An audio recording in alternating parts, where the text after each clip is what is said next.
அரசியல் சொந்தங்களுக்கு வணக்கம். இந்த காணொலியில் இந்த உயிர்த்த நேர தாக்குதல் சம்பந்தமாக என்ன விஷயம் நடக்குது என்றதைத்தான் நாங்கள் இப்போ பார்க்க போகிறோம். என்னென்னு பார்த்தீங்கன்னா, இந்த உயிர்த்த நேர தாக்குதல் சம்பந்தமான ஒரு பெரிய பேசு பொருளாக மாறி இருந்தது. அது எல்லாருக்குமே தெரிஞ்ச விஷயம். அப்போ அந்த விடயத்தில் பலர் தங்களுடைய கருத்துக்களையும் கூறியிருந்தார்கள். உடனடியாக இந்த உயிர்த்த நேர தாக்குதலுடைய பிரதான சூத்திரதாரியை கண்டுபிடிக்கணும். ஏனென்றால் இந்த அரசாங்கம் உயிர்த்த நேர தாக்குதலுடைய பிரதான சூத்திரதாரியை கண்டுபிடிப்போம் மட்டும் தான் ஆட்சிக்கு வந்து, ஆனால் இன்னும் அது தொடர்பான பாதையில் தான் போய்கொண்டிருக்கா என்ற கேள்வி எழுந்திருக்கின்றது. ஆகவே கொஞ்சம் சரியான முறையில் இந்த விசாரணைகளை தொடருங்கன்ற விமர்சனங்களும் அழுத்தங்களும் அவ்வப்போது பிரயோகிக்கப்பட்டு வருவதை நான் காணக்கூடிய மாதிரி தான் இருக்கின்றது. உண்மையிலேயே இது தொடர்பான அழுத்தங்கள் இலங்கை அளவில் மட்டுமில்லாமல் சர்வதேச அளவிலேயும் இலங்கை அரசாங்கத்துக்கு தொடர்ந்தும் கொடுக்கப்பட்டிருக்கின்றது என்பதுதான் உண்மை. ஆக இதுவாறு இருக்க இது தொடர்பான பிரதான சூத்திரதாரியை கண்டுபிடித்து விட்டதாகவும், அது இந்தியா தான் இதற்கு பின்னணியில் இருக்கிற ஒரு ஆயுதம் என்ற விடயமும் பல இடங்களில் பெரிதாக பேசப்பட்டிருந்தது. குறிப்பாக பாதுகாப்பு அமைச்சின் செயலாளர் ரபி செனவிரத்தின அவர்கள் இந்த தகவலை வெளியிட்டுள்ளதான விஷயங்கள் வெளியில் வந்திருந்தது. நிசாம் காரியப்பர் கூட இந்த விடயத்தை தன்னுடைய சமூக வலைத்தளமான எக்ஸ் தளத்தில் பதிவிட்டிருந்தார் என்ற தகவல்கள் வெளியில் வந்திருந்தது. ஆகவே இது ஒரு பெரிய பேசுபொருளாக இருக்கின்ற இந்த சூழ்நிலையில் அரசாங்கம் இந்த விஷயத்தை முற்றாக மறுத்திருக்கின்றது. இந்த விடயம் தொடர்பாக யாருமே இந்த விடயத்தையும் சொல்லல.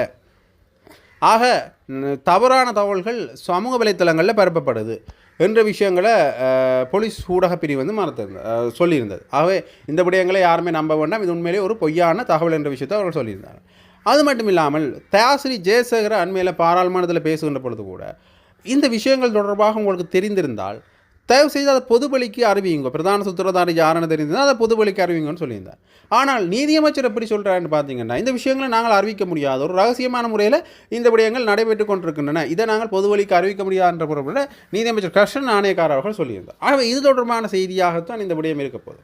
இதில் உண்மையிலேயே என்னென்ன விடயங்கள் நடந்தது என்கின்ற விதத்தில் பார்க்கின்ற பொழுது, முதல் இந்த விஷயத்துக்கு காரணமான இப்படி ஒரு விடயம் வெளியாக இருக்கின்றது என்ற விஷயத்தை சொன்னது முதல்ல யாருன்னு பார்த்தீங்கன்னா நிசாம் காரியப்பர்.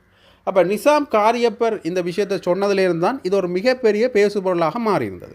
ஆக முதலாவதாக இந்த நிசாம் காரியப்பர் என்ன விஷயத்தை சொன்னார் என்றதை நாங்கள் இதில் பார்க்கலாம். என்ன விஷயத்தை அவருடைய சமூக வலைத்தளத்தில் பதிவிட்டார் என்கிறதை பார்க்கலாம். அதற்கு பிறகு தயாசிரி ஜெயசேகரை தொடர்பாக சொல்லியிருக்கின்றார், போலீஸ் ஊடக பிரிவு தொடர்பாக சொல்லியிருக்கின்றது. அது மட்டும் இல்லாமல் கிருஷ்ண நாணயக்கார் அவர்கள் இந்த விஷயத்தில் ஒரு சரியான நடைமுறையில் தான் விசாரணை நடைபெறுகின்ற விஷயத்தை சொல்லியிருந்தார். அப்போ அது தொடர்பான தகவல்களை தான் நாங்கள் பார்க்க போகிறோம். முதலாவதாக நிசாம் காரியப்பர் என்ன விஷயத்தை சொல்லியிருந்தார் என்ற விடயத்தை பார்க்கலாம்.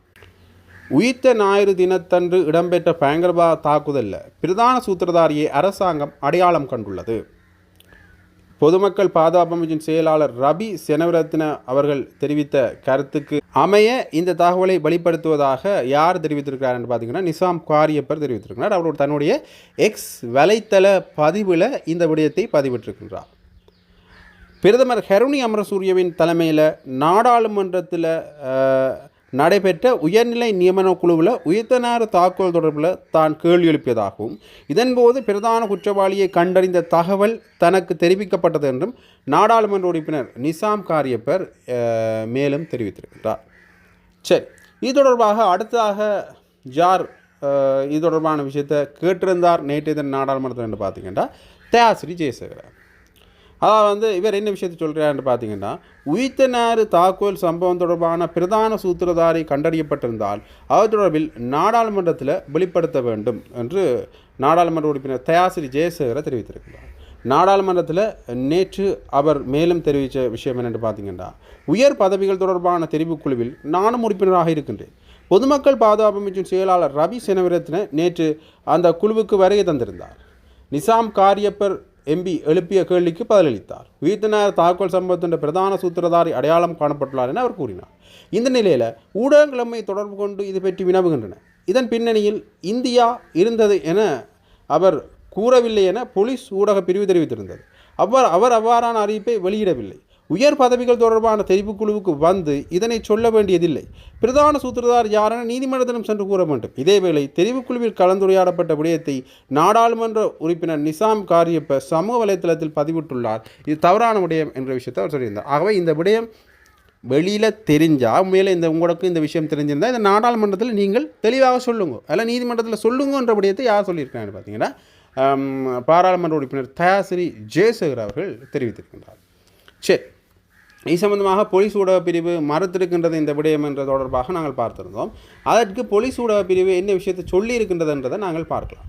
அதாவது இந்த விஷயத்தோட யார் தொடர்பட்டிருக்கிறார்னு பார்த்தீங்கன்னா இந்தியா இந்த பின்னணியில் இருக்கிற தகவல்கள் தான் பெரிதும் பேசப்படுகின்றது. இந்த விடயங்களையும் போலீஸ் ஊடக பிரிவு மறுக்கின்றது. அதை பார்த்தோம்னா உயிர்த்த நேர தாக்குதலில் பிரதான சூத்திரதாரி அடையாளம் காணப்பட்டதாகவும் தாக்குதலின் பின்னணியில் இந்தியா இருப்பதாகவும் பாதுகாப்பு அமைச்சின் செயலாளர் ரவி செனவிரட்ன கூறியதாக வெளியான செய்திகளில் உண்மை இல்லை. புதன்கிழமை நடைபெற்ற உயர் பதவிகள் தொடர்பான பாராளுமன்ற குழுவுக்கு வருகை தந்திருந்த ரவி செனவிரட்ன உயிர்த்த நேர தாக்குதலின் பிரதான சூத்திரதாரி அடையாளம் காணப்பட்டுள்ளதாகவும் அதன் பின்னால் இந்தியா இருப்பதாகவும் கூறியுள்ளதாக தெரிவித்து சமூக வலைத்தளங்களில் வெளியாகியிருந்த செய்திகளை போலீஸ் ஊடகப் பிரிவு மறுத்துள்ளது. போலீஸ் ஊடகப் பிரிவினரால் நேற்று அறிக்கை ஒன்று வெளியிடப்பட்டுள்ளது. அதில் உயிர்த்த நேர தாக்குதலின் பின்னால் இந்தியா இருப்பதாக கூறவில்லை என்ற விஷயமும் குறிப்பிடப்பட்டிருக்கிறது. இதேவேளை நீதி மற்றும் தேசிய ஒருமைப்பாட்டு அமைச்சர் கர்ஷன நாணயக்கார என்ன விஷயத்தை சொல்லியிருக்கின்றார் என்ற விஷயத்தை நாங்கள் இனி அடுத்ததாக பார்க்கலாம். ஆகவே கர்ஷன நாணயக்கார என்ன விடயத்தின் அடிப்படையில் இதை சொல்லியிருந்தார் என்று பார்த்தீங்கன்னா ஈஸ்டர் ஞாயிறு குண்டுபிடிப்பு தொடர்பான விசாரணைகள் இன்னும் நிறைவடையவில்லை, அது நடந்து கொண்டு தான் இருக்கின்றன. அப்போ அந்த அடிப்படையில் நாங்கள் பேசிக்கொண்டிருக்கோம். அது நடந்து கொண்டிருக்கு, அது தொடர்பாக பேசக்கூடாது என்ற பொருள்பட ஆகியால் அது தொடர்பான தகவல்களை வெளியிடக்கூடாது என்று அவர் தெரிவித்திருக்கின்றார். பாராளுமன்றத்தில் நேற்று வியாழக்கிழமை இந்த ஈஸ்டர் ஞாயிறு குண்டுவெடிப்பு தாக்குதலுக்கு பின்னணியில் உள்ள சூத்திரதாரி யார் என்பதை அரசாங்கம் வெளிப்படுத்த வேண்டும் என்று ஐக்கிய மக்கள் சக்தியின் பாராளுமன்ற உறுப்பினர் தயாசிரி ஜெயசேகர எழுப்பிய கேள்விக்கு பதிலளிக்கும் போதே அவர் மேற்கண்ட விஷயத்தை தெரிவித்திருக்கிறார்.